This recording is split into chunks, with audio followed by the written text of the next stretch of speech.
저희가 함남동 관저앞 상황 실시간으로 전해드리면서 관련 인터뷰 이어가고 있는데요. 자, 국민의힘의 김상욱 의원 전화 연결해서 관련 이야기 좀 나눠보도록 하겠습니다. 의원님 나와 계시죠? 네, 반갑습니다. 네. 김상욱입니다. 지금 상황 지켜보고 계시죠? 네네. 심경이 어떠세요? 여러 가지 착잡한 생각도 들고요. 예. 또 하나는 정말 저는 그렇게 생각합니다. 공수처의 영장 집행, 이 파괴된 민주주의 회복과 헌정 질서 회복이 중요한 단계입니다. 네. 또한 무너지고 무시받던 법 질서 회복 신호입니다. 부디 불상사 없이 다치는 사람 없이 또 우리 헌정에 더 부끄러움 없이 잘 마무리되기를 바라고요. 더 바람이 있다면은 이 민주주의 회복을 위한 체포 및 탄핵 절차가 정쟁에 더 이상 악용되지 말고 네. 여와 야가 진영 논리를 넘어서서 오직 민주주의 극복 그리고 국가 이익, 국민들의 안전만 생각해서 네. 서로 존중하고 서로 합력해서 국민들이 바라는 그런 정치로 회복되는 시작점이 되었으면 합니다. 근데 좀 이런 질문을 안 드릴 수가 없는데요. 상황이 이 지경에 이르지 않도록 윤석열 대통령이 정말 자진 출석을 하면 안 됐었던 걸까요? 정말 그 부분이 너무 참 부끄럽고 또 아쉬운 그런 부분입니다. 예. 사실 말로는 여러 번 했었습니다. 자진 출석하겠다고. 문제는 말을 지키지 않는다는 겁니다. 저도 놀랐습니다. 대통령이 이렇게 거짓말을 잘하는 사람일 줄은 몰랐고요. 네. 또 놀랐습니다. 이 수하들의 안위에 무감각하고 이 자신의 보신에만 이렇게 집중할 줄은 몰랐는데 윤석열 대통령 이렇게 거짓말 잘하고 비겁하고 뒤에 숨는 겁쟁이 모습을 보인다는 게 국가적으로도 참 안타까운 일이고요. 혼란이 이렇게 길어짐에 따라 사회 갈등이 커지고 국가 경제 손실도 눈덩이처럼 불어납니다. 그러니까요. 대통령이 무섭더라도 용기 내서 자진 출석을 했었어야 되는 일인데 이렇게 강제 체포로 규결된다는 게 저는 많은 안타까움으로 다가옵니다. 지금 그럼 의원님이 진단하시기에 윤석열 대통령이 지금의 어떤 그 심리 상태는 무서움이다 이렇게 보시는 거네요? 저는 그렇게 보고 있습니다. 그래요. 현장 상황 좀 잠깐 전해드리고요. 지금 공수처의 이대환 부장검사 등이 관저 미니버스 제거를 요청하는 것 같다는 소식이 들어오고 있는데 경호처가 이 미니버스로 관저 앞을 막고 있다고 합니다. 그래서 이 관저 앞을 막고 있는 미니버스를 치워줄 것을 공수처에서 지금 요청을 하는 것 같다라는 소식이 지금 들어오고 있습니다. 그리고 지금 진입을 하고 있다는 이야기인가요? 네, 지금 이제 진입이 시작이 됐다고 합니다. 관저 내로의 공수처 검사와 수사관들의 진입이 개시가 됐다라고 하는 소식이 지금 들어오고 있습니다. 자, 어찌 본다면 지금부터가 이제 중요한 상황인 것 같은데요. 조금 전에 의원님도 말씀하셨던 정말 불상사는 발생하면 안 되는 거 아니겠습니까? 이 과정에서. 네, 맞습니다. 이 경호처가 무기를 사용하거나 공무집행을 방해한다면 형사처벌 대상이 될 수도 있습니다. 불필요하게 공무원들이 다치는 겁니다. 또 이 과정에서 만에 하나라도 사람이 다치거나 크게 다치는 그런 일들이 생긴다면 이것도 중범죄가 되지 않겠습니까? 그렇죠. 이 불법이 합법을 이겨서는 안 됩니다. 정확한 지침 그리고 정확한 경고 그리고 단호한 실행 이런 것들이 현명하게 현장에서 유동적으로 이루어져야 된다고 생각합니다. 지금 말씀하신 단호한 실행이 정말 절실한 게 바로 지금 이 순간인 것 같고요. 다시 한번 우리 그 촌철님께 전해드립니다. 공수처 관저 진입을 하고 있다는 지금 문이 열리고 있습니다. 관저의 정문이 열리고 있는 장면이 지금 실시간으로 영상으로 지금 나오고 있는데요. 하얀 철문이 그러니까 좌우로 열렸고 공수처 검사와 그러니까 수사관들이 관저 안으로 들어가고 있습니다. 이 영상이 지금 계속 전해지고 있는 상황입니다. 꼭 참고해 주시기 바라고요.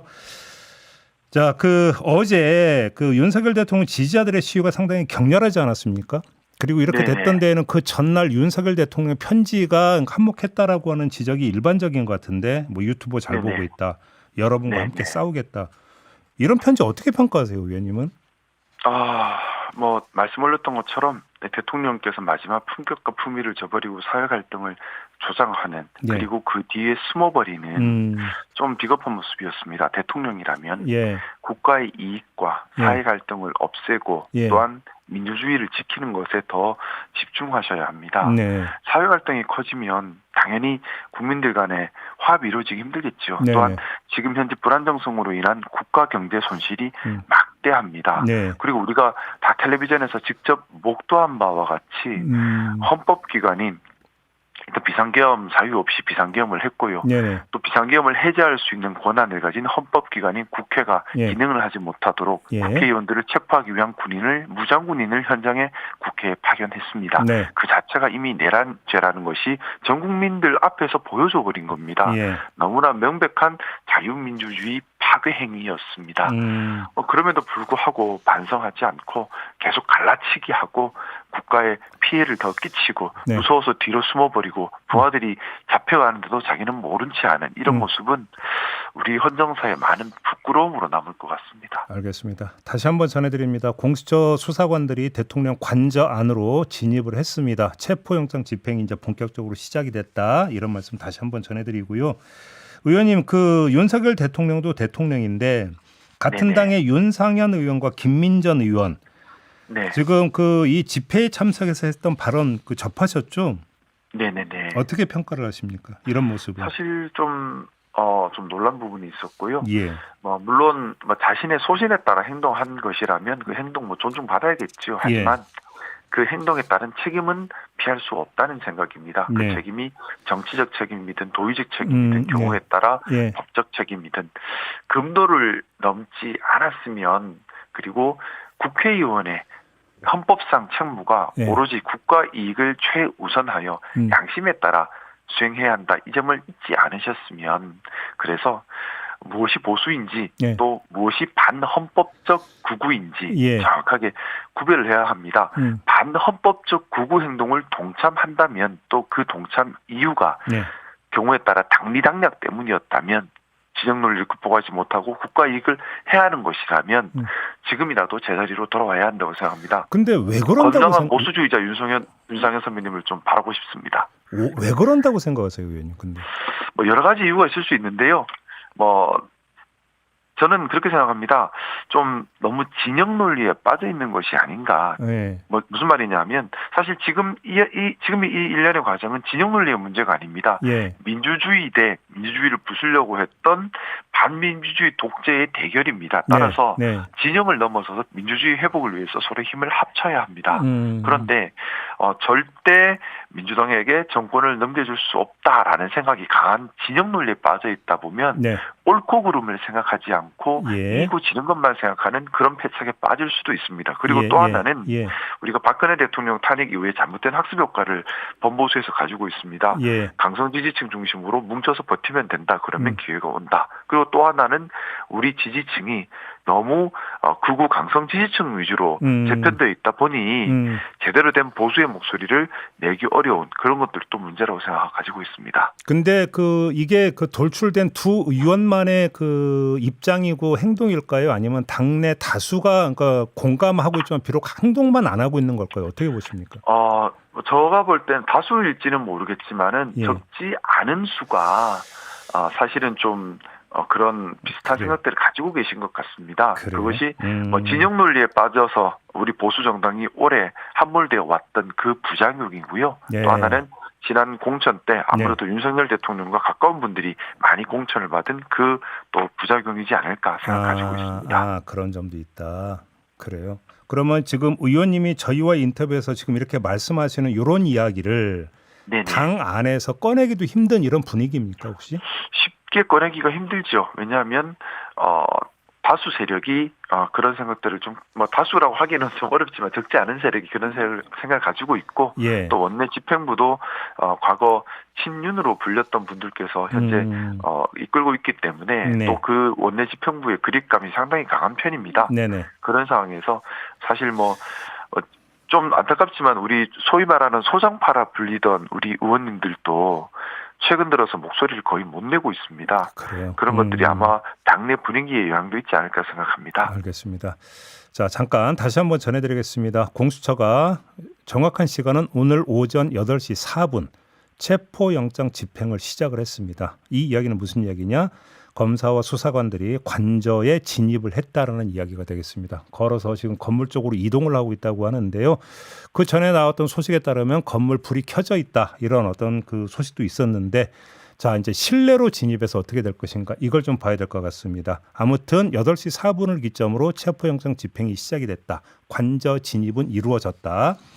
이런 소식 좀 다시 한번 전해드리도록 하겠습니다.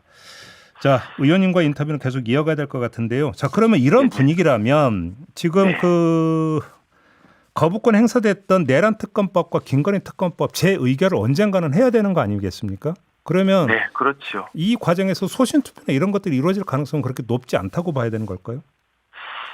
일단 이야기 드리기 전에 좀 관저 진입하고 계신데요. 제발 정말 좀 사실 너무 정치가 국민들을 불안하고 조마조마하게 만들고 있는 것 같습니다. 제발 사람들이 안 다쳤으면 좋겠습니다. 경호처에서도 그럼요. 총기 사용이나 이런 것 없이 좀 무사하게 마무리됐으면 좋겠고요. 일단 김건희 내란 특검법 이런 부분에 있어서도 사실 우리 국민들께서는 이미 판단이 끝난 부분이라 생각합니다. 국가적, 국민적 의혹이 일었고 또 지금 비상계엄의 전후 사정을 보았을 때는 그동안 제대로 수사도 어려웠을 것 같다라는 것을 저는 뒤늦게 아마 좀 자각하게 되었습니다. 그래서 지금이라도 국민적 의혹이 일었고 또한 내란죄라는 중죄를 범한 것과 연결이 될 수 있는 부분들에 대해서는 당연히 좀 강력한 일반적인 수단보다는 더 강력한 특검이 이루어져야 된다는 생각이고요. 또한 여당이 적극적으로 지금 대통령의 잘못을 바로잡으려는 노력을 해왔다면 사실 여당도 적극적으로 이제 특검에 같이 참여를 해서 이런 얘기를 할 수 있는 배경이 될 텐데 사실 지금까지 여당에서 우리 당에서 해왔던 입장들은 좀 막으려고만 하고 감추려고만 하고 연기시키려고만 하고 이런 입장들을 많이 취해왔기 때문에 국민들의 신뢰를 좀 많이 잃어버리는 것 같습니다. 더더군다나 여러 번의 기회가 있었음에도 불구하고 우리 당이 먼저 특검법을 제안하는 그런 행동을 하지 못했고 현재도 구체적인 특검법 선제안 준비를 하고 있는 건 아니라고 알고 있습니다. 그런 상황에서는 비록 민주당 제안특검법이 하자가 있다 하더라도 거부할 명분이 정치적으로나 법리적으로 좀 약해지지 않은 것이 아닌가 저는 좀 그 생각 가지고 있고요. 그래서 저는 찬성을 할 계획인데 근데 얼마나 많은 소장파 소신파 의원들이 소신에 따른 투표를 할 수 있을지는 사실 조금 의문입니다. 왜냐하면 저희 원내 분위기가 예전보다는 더 좀 경직돼 있고요. 또 소장파들이 예전보다 목소리를 더 내기 힘든 좀 그런 분위기가 있는 것 같습니다. 아무래도 당이 위기에 처했다는 생각들이 있으면 안으로 더 움츠러드는 그런 분위기가 생길 수밖에 없지 않겠습니까? 그런 것들도 영향이 있는 것 같습니다. 알겠습니다. 의원님과의 말씀은 여기서 좀 마무리 좀 해야 될 것 같습니다. 잘 들었습니다. 고맙습니다. 네, 감사합니다. 국민의힘의 김상욱 의원과 함께했습니다.